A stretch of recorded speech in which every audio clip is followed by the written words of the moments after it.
of the IET, ILP, SLL, with regard to the development of lighting guides and so forth. So what we're going to look at this evening is, it's just been titled The Future for Public Lighting in an Autonomous World. Highways are changing. Lots of things are happening out there to our effect. And there's various bits and pieces that are being considered and being looked at and are perhaps not so distant considerations now. We've even got as far as Amazon trialling the ability to land a drone on top of a luminaire to charge it as part of their deployment of drones. We've got a move into autonomous vehicles, which we're now seeing go around Milton Keynes. We've seen the uptake in EV charging requirements within the highway, and therefore from that point of view there's consideration for how the public lighting infrastructure can help facilitate that with regard to people that don't have off-street parking. So there's a lot of things going on, and some things that seem like being distance away, like little robots going around delivering your parcels. So 6 months ago we thought, well, that's a strange thing, but it's now happening in Milton Keynes. There are little six-wheel buggies trundling around delivering parcels using the cycle network. So some of these sort of flights of fancy are not too far away, and for those that have been tracking what's happening with autonomous vehicles and connected autonomous vehicles, you know there's lots of trials going on and rules being changed and discussions on assurance to allow those to go forward. So we sort of feel we're at a crossroads with regard to the consideration for public lighting. In the past, we've always looked at it from the point of view of an accident reduction strategy, looking to a safe environment. We've never had a requirement to light the highway, but we've always lit it based on accidents or public safety. And then we've got a duty to maintain it. The approaches at the moment is that there's a big revenue budget drive to reduce energy, carbon and operational costs. Local authorities can get hold of capital money quite easily to invest, but it's their revenue budgets for the day-to-day delivery of the services that is really being pressured and reduced as it goes forward. So we've seen a full adoption of LEDs, adaptive lighting, control systems, central management systems are now generally good practice, the norm. They're not innovation or something new to consider. Although we have seen a downturn in control systems with LEDs coming out because people sort of say, well, actually it's fully energy efficient, how much am I going to save if I start doing a bit of dimming? Which is a little bit of a negative view. There's other things that control systems can bring, but as soon as we can get metering through that, they will come back into their own. So what are the future drivers? What are we looking at? We're obviously looking to the task. We want to make sure the task is lit properly. There's the applicable lighting performance, and that we do it as sustainably as possible. These are sort of just givens. But really we're now being pressured by what's called smart cities. Horrible term, but basically network of sensors monitoring, reporting, providing information, which then results in various actions that may be taken. We've got lots of things about information interfaces, as I say, electric vehicles, charging systems. We're now moving forward into autonomous vehicles. When they're in the city, they lose the GPS signals, and therefore they need to pick up information from street furniture around just to guarantee their position and have enough information. But we also still have the need to create a safe environment for users. So if we look at autonomous vehicles, we're seeing a change really with regard to our roads and public areas that's going to come forward to maximise the benefits offered by autonomous vehicles. It's going to be a gradual process as non-driverless cars will remain part of the traffic mix for quite a long time really going forward. But as the autonomous vehicles gain market penetration, it's anticipated that perhaps the number of vehicles on the roads will decrease. Autonomous vehicles are not seen as something that you own, they're seen as a shared resource that you call up and comes to you and you can actually use. So through that process we should need less vehicles, The amount of time that vehicles spend just parked is phenomenal if you add it all up, if you look at your own vehicles. So there is the need there is the possibility that it will free up space. The current consideration is really that we will see the creation within cities and areas and on some roads of driverless AV zones. But there's also the thought that through these processes we will see a decluttering of the street, which I'll come on to in a little while. So we're looking forward on the future landscape to the developing mixed operations on shared road space.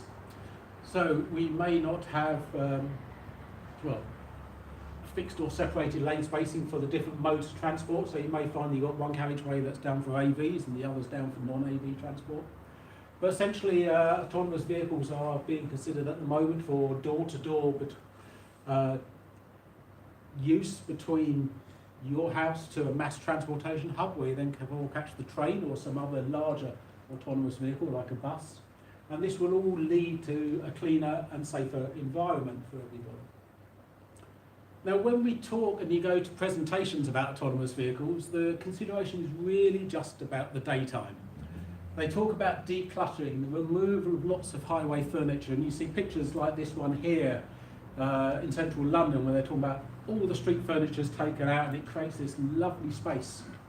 But it's ignoring the nighttime needs, and it's sort of, for those that are aware of the Pixar WALL-E film, where humans have forgotten how to use their legs and there were little transit pods that they go round in all their times, all their lives, they're ignoring the needs of pedestrians and cyclists, or perhaps AV users that need to get to the AV. So there's still going to be a need for lighting after dark for various purposes and everything. So the full decluttering will not happen, but we've got to look at what we can do to go forward and understand these things. But it makes for good visual representation of mixed areas where you've got the vehicles going around being aware of everything that's around them and everything else, and it all comes up with very nice, pretty pictures. So a key facilitator that's being looked at the moment is what we call the humble streetlight. The basics are for things like AVs, smart cities, etc. How can a lighting column help us move forward and look at these things? It's being considered that it's going to be the backbone of the city infrastructure because it provides power, it can provide communication, you've got the height and you've got a good frequency of lighting columns up and down the street. But we really need to consider this structure as to what it needs to do going forward, how we consider it, and making sure that it's applicable for what we want to go and do. So within the Institution of Lighting Professionals, we're picking up on a number of projects that have been going around. The German have a DIN standard on it, this DIN standard here, that's just termed the humble lamppost. Really just talking about that pure tube that sits in the street and people seem to think is a convenient thing to go and attach lots of bits and pieces onto it. So how do we look going forward to the development of that lighting column? Stage one is just about coming to the end, so that's looking at an overview and a guidance note, but then stage two is going to look at a more of a detailed aspect of how we want to consider that, partly based around this DIN standard. But what we've got to fundamentally understand is that the lighting column is a minor structure. And we've got to make sure that we consider it as such. So we've got to consider what will it need to support. At the moment, if we're designing a lighting column, we look at the terrain category, we look at the wind loading, and we look at whether it's got a bracket on, and we look at the weight and windage of the luminaire and sort of stop and maybe allow for a sign on it. But we're seeing lots of things being added to lighting columns, and they effectively can overload it and cause problems going down. So what can we do to make sure that as we're specifying an installation now, we're looking to be future ready in the fact that what attachments could be considered to go on the column, and how can we influence the people like 5G that are looking to use the lighting columns to develop their equipment so that it produces or presents the minimum weight and windage onto the structure and therefore minimises the loading on it. And these are all part of the smart city considerations. But I think it's worth at this moment just taking a little step back and a safety pause. It's something we always do in WSP for all our meetings. We just look at it And what we've got there is we've got 2 safety alerts. One of those has come out from TfL. On the underground system, they went out there and someone went out there and fitted CCTV cameras to all the lighting columns along all the underground platforms, and quite a few of them snapped because they could not take the extra loading and nobody understood the condition of those lighting columns. Some of them were quite old, but they had been overloaded and they failed. It's happened in the rail sector as well. 3 people have been killed because of the lighting column landing on them because someone thought, it's convenient, I'll just go and put this on it.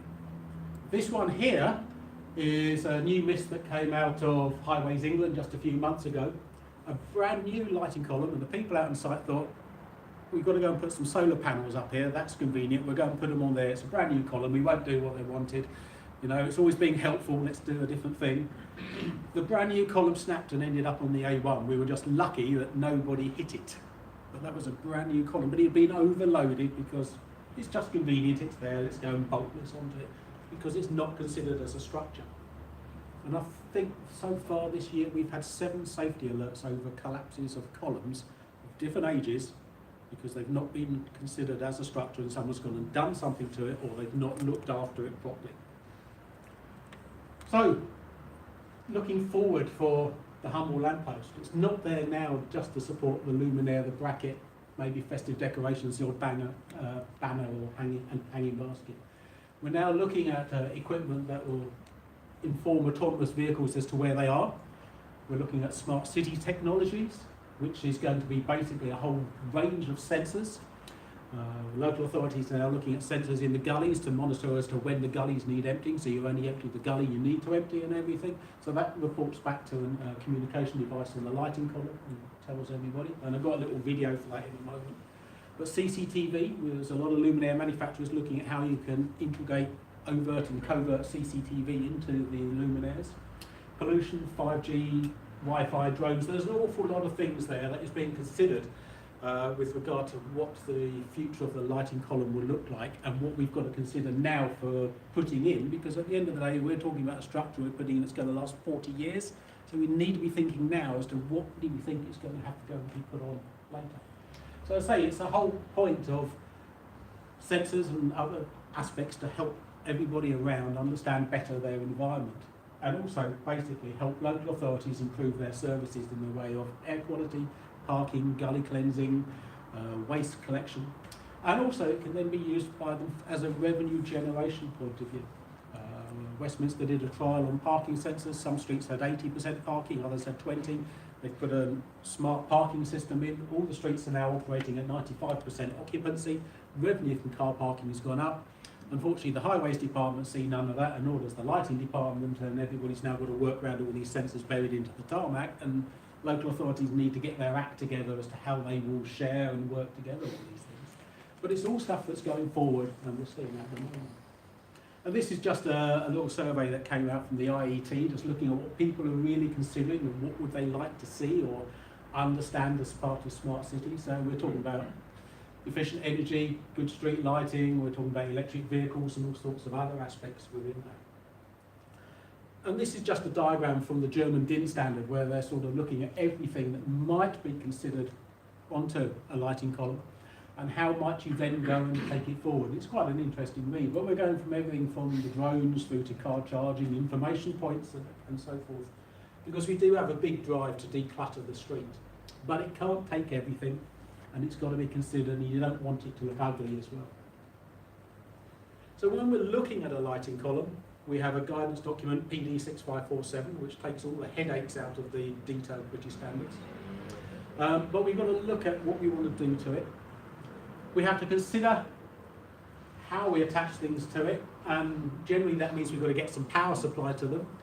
So we've got to look at, can you actually drill into it? How, if you do have to get the power, how can you do that? And we want to make sure that there's some good licensing out there so that everybody's got permission to go and do that. We've considered that the structure's not going to be overloaded. We're sure the electrical supplies are managed and everything else. And the fact that we understand who's got something on there in case something happens so that it can all be sort of covered. But what we've recently seen is that there's been a number of cases where people are looking at fitting EV charge points onto columns. Now, the if you've got an 8 metre or above, you can actually fit the equipment within the column itself, but for shorter columns they've come up with boxes that actually have to be clamped on, and they're clamped on just above the swage joint that's there, and they've been drilling through there, which is a construction joint. Structurally, you should not put a hole in the column within a metre and a half of that construction joint, because that's one of the big pressure moments. And we've now had a lot of people go out there and think, I'm just going to put I can't get it in there, I'm just going to bolt this on there, it's convenient, just without understanding again that it's a structure.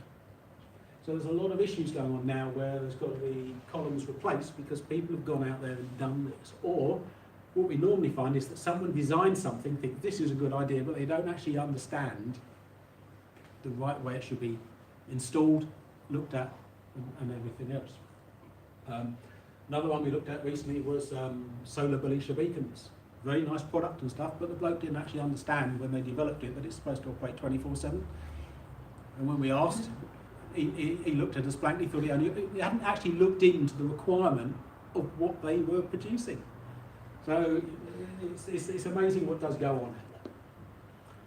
So essentially, the lighting column is developing.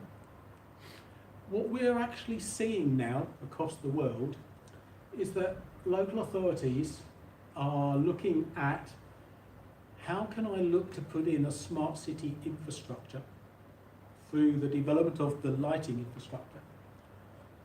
And whilst I'm doing it, I'll upgrade and make it energy efficient with LED lighting. So we've actually seen a change. We've gone from people looking at business cases to save energy and put in LED lighting and improve and look at the services from there and more reliable and stuff, to the fact that people are now waking up to the fact that this smart city thing is not going to go away. We don't know what it is. It's a huge box, and you can spend days just discussing the terminology.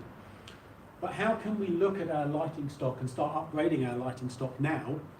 And whilst we're doing it, we'll upgrade all the lighting to LEDs. So as I say, lighting is no less important, but in some cases it's now becoming the secondary requirement of what's going on. And from the point of view of the smart cities, I've just got this little video which I think sort of just explains smart cities quite nicely. There's no sound to it, I'm afraid. But basically it's talking about the fact that there is a communication. Oh, hang on. I'm looking at it quite happily just here. Let me just park that.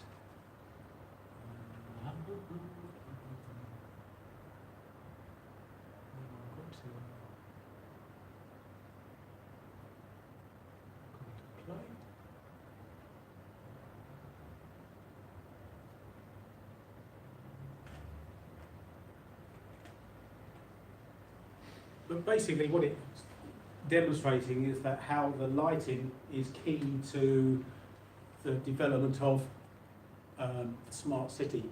So what we can see here is that the lighting is moving along with the runners out there. It's kept at a very low lighting level, so you feel happy to enter the zone, but the lighting levels are increased to the level that's required for the task that's being undertaken, so you feel safer within that bit and everything else. We're looking at how it can look at public services. I mean, this sounds very interesting, but actually it's quite a logistic nightmare. It's not very efficient to keep bouncing all over the town and everything else to go and collect empty different bins and so forth. But again, it's an aspect that's being considered as to how you look at those things. This is a bit big brother because mum's just tracking the kids, knows when he's going to be home, therefore he's home just in time for his dinner, etc. But again, we're just talking about sensors within the lighting that is looking at a number of bits of equipment within the street.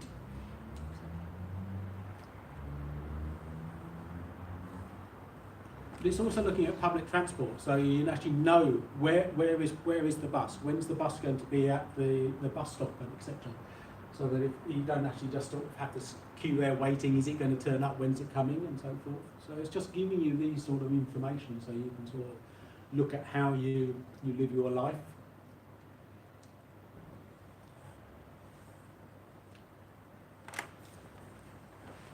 And as we're seeing in a lot of cities, there's bike hire points and there's other bits and pieces around, so it's a matter of being able to sign into those to find out where there is an available bike to go and pick up and use as part of the hire system, or what's still called Boris bikes down in London. So, but I think this is the one, the car parking, which has really taken off and really giving people the information as to where parking availability is within the city, so that they can go along and actually effectively get to a parking space as efficiently as possible. And as I said before, it really has increased local authority revenues in those respects. And then we've got the adaptive lighting and so forth that goes on, where we're just looking at adjusting the lighting levels to actually suit the traffic needs at the time.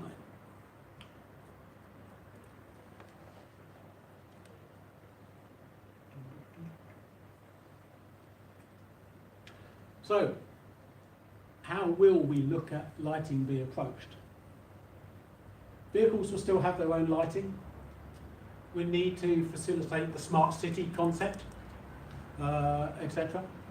It's not the end of street lighting as some people have spoken about, but it's a new approach that we've got to embrace and understand the needs of what we're looking at putting out there in the city. So we're looking at a flexible approach to lighting. Not so much looking at the needs for the autonomous vehicles, but we're looking at the needs for the other users around them, so they can feel that they're still safe in their environment. So we're looking at the requirements of cyclists and pedestrians, so they fully understand their safety, etc. Those users may well have their own task lighting, as we just saw in the video. The task needs will not change, but the way we look to provide the lighting for that task may well change in the future. And this is all going to be linked through the use of LEDs, because we can immediately control the light output from them, linked to the appropriate control system facilitated through a public lighting network. So what we're perhaps looking at, and in some cases are being considered, is the concept of envelopes of light. So we're looking at generally providing a low level of ambient lighting within the public realm.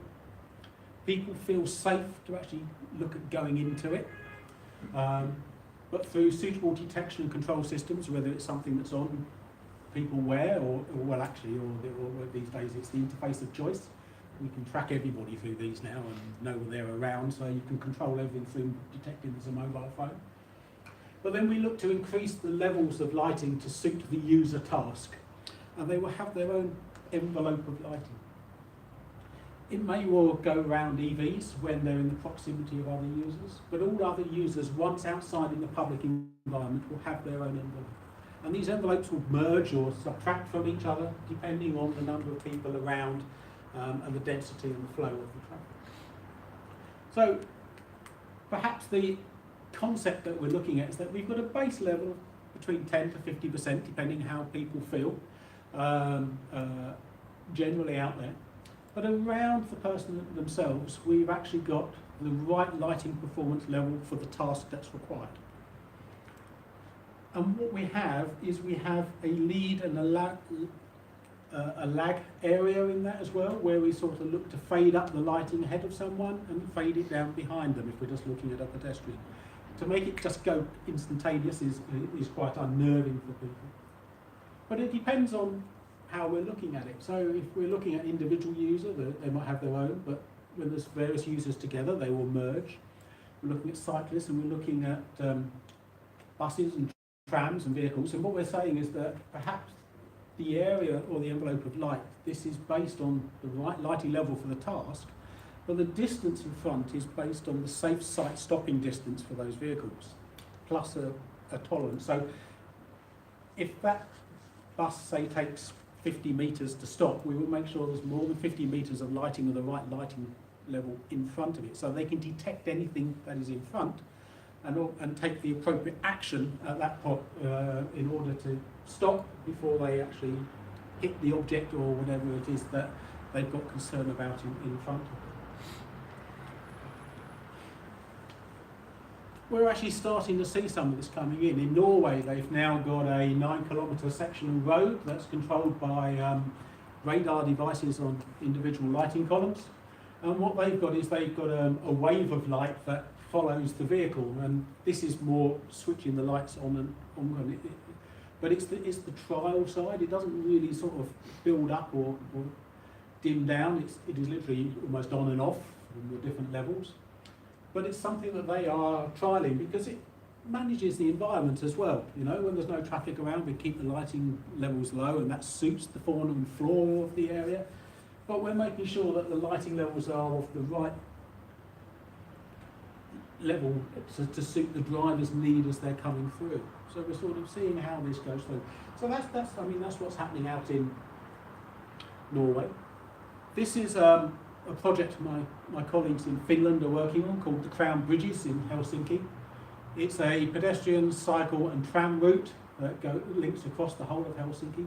This area here is a national reserve, and it's very tightly controlled as to what you can do there with regard to lighting and everything else. So again, there's been consideration of the fact that because this is pedestrians, cyclists and trams, there is a need for lighting to be provided. So again, this is where the concept of envelopes of light is being thought about. At the moment, it perhaps might not go ahead quite like that, because actually the amount of traffic and trams and everything that's going to go over there, all the envelopes will be continuously put together, but we don't know. We will see what comes of it. But again, what it's talking about is the fact that as the tram comes along, it has that envelope of light in front of it and behind it, and it lights sufficiently far enough in front in the fact that the tram driver can stop the tram within that area if he sees something within in front of him that he is concerned about and feels he needs to go and take action. But this is where it also comes back to the humble lamppost again. What we're seeing is that the lighting column is being considered in its design as to how it can do virtually everything that's needed. So the luminaire is integrated into the end of this, but it's also the pylon to support the overhead lines. It's got the sensors in there to do the communication and the detection and everything. And it actually makes a nice clutter-free environment across the whole bridge. So we've got trams over here, slightly segregated by a fence from the cycle track and the pedestrian area. So there's a lot of thought that has gone into how that can all be integrated. But also, what we're also seeing in this area here on one of the islands is another thought going forward. Up in Scandinavia, at this time of year, it's dark most of the time, and they have quite a high suicide rate after the longest night, basically. And they're just looking at how perhaps we could consider the human circadian rhythm with regard to exterior lighting. Now, there's been a lot of discussion about how human-centric lighting can be used within the office environment, so by changing the colour temperature as to how people will feel in there and how you can do that, and not control, but you can sort of influence how people feel and how productive they might be at different times of the day, depending on the colour temperature within the office, to sort of follow the natural side. There's been a master plan put together by Spears and Major, and part of that's been taken up by the local authority for the area, and they're talking with a company called Orange Tech that make exterior luminaires. And what they're looking to do now is they're looking to mimic natural daylight during the long darkness hours of winter. So this is aligning public lighting to the circadian rhythm. The trial's just started. Who knows? You'd have to try these things. But what we're basically sort of saying is that in the morning, the public lighting will have a warmth to it. And as it goes through into the afternoon, it will get a little bit cooler and everything else, and then warm up again into the evening. So they're looking at different colour temperatures to use at different parts of the day when the public lighting's on. It's being done through LEDs that have two banks of LED systems in. So we've got a 300 and we've got a 500 banks in there, and then they're just adjusted up and down to give us whatever colour temperature is felt is needed depending on the time of the day. So they're just looking at that, and how you monitor it, how you do that, I'm not quite sure, but it's an interesting way that they're just looking at it in that environment, to how perhaps they can help people feel better when they're out in the streets, when you've got virtually 24/7 darkness. So it's interesting. So what we're now really looking at from the point of view of the public lighting is that it's not just the lighting designer. The lighting designer needs to talk to a lot of other people. We need to talk to structural people to understand a humble lamppost. What are we going to do with it? What does it need to do? How does it need to be specified? How can we look at an existing one to see whether it can or can't take extra loading, etc. Work closely with the client to understand their needs and what their future ready expectations might be. But we are really talking about multidisciplinary teams now to really look at these aspects. But we've also got to look at the end user. How will the end user actually feel about these envelopes of lighting? Will they be happy with it? Will they not? And what my colleagues did was they actually set it all up through virtual reality. So they did a lot of market research in Helsinki with public forums and everything, giving them the virtual reality headsets and everything else to see how they felt about these envelopes of light. And at the end of the day, the decision was, well, actually, I don't feel too bad. If this is how it works, I'm quite happy to go with it. Whereas when they were initially just sold the concept, it was, I don't know. It's quite a worrying thing. It's new. People don't necessarily like new. And as we found in the public world, if we talk about dimming the lighting, the public really get upset. If we talk about adapting the lighting to the task, they're happy. It's just the words you choose to actually sell these things politically to the end users. So, just to close, the road ahead. So as a lighting professional, I've got the challenge now that there's an awful lot of things happening to street lighting. I'm no longer just looking at how I'm lighting for these vehicles. I'm lighting for a motorway and therefore it's M2 and everything else. So there's a lot of things that are now coming into play that is affecting the way a lighting project or anybody who really looks at looking at a public lighting project now, to make sure we've got the right control systems, to make sure that the clients understand what they do. To look at this future ready side and what do local authorities want to see, and it's a good way to be able to sell to them that you can look at some of this smart city aspect by looking at how you can improve your own services. So what's in it for you? Then they get signed up to it, and then it's well, how can you then use that as a revenue generating thing? But let's make sure that this structure, this lighting column, is actually designed to suit what we think we're going to need going ahead, because a lighting column isn't that expensive. You can quite happily get a lighting column for, a small one for 70 quid up to say 2,000 or something. It's the electrical connection that's the trouble one. We can easily pay £1,000 in London just to get an electricity connection to the lighting column. We don't want to keep replacing them. So let's design it now so it can live for its 40 years. We can look at what we want to do with it. We can manage it as a structure to actually facilitate an awful lot of what we think is going to happen. But it's difficult to see. We've got our little crystal ball, we don't. I'm looking at EVs. Had a good idea 6 months ago, 7 months ago about what was needed, the infrastructure. But all of a sudden the government have withdrawn the grants for hybrids and reduced the grant for pure electric vehicles, so the uptake isn't really any good. The resale value of electric vehicles is poor. But we're now seeing hybrids no longer being plug-in, they're now standalone hybrids, so they don't need to charge because they are self-charging. And we're seeing electric vehicles now considering the fact that they're going to go to hydrogen cells. Now, we weren't looking at that 8 months ago, and we were talking about how can we put all these points up and down the highway and the infrastructure so people can charge. And things are moving so fast. It's a bit like LEDs, when LEDs came in, When do we jump and adopt it? But all the way through, we've been learning more and more about LEDs and different aspects, and we've had all sorts of concerns, blue light, flicker's the latest one.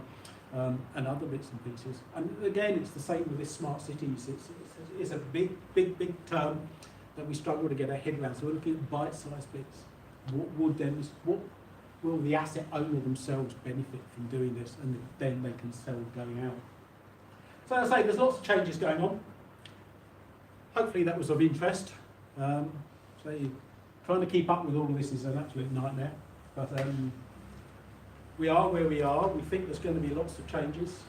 And a lot of this is driven through sustainability and energy as well. And basically because revenue budgets are being decreased. So what can we do to generate more money for the local authority?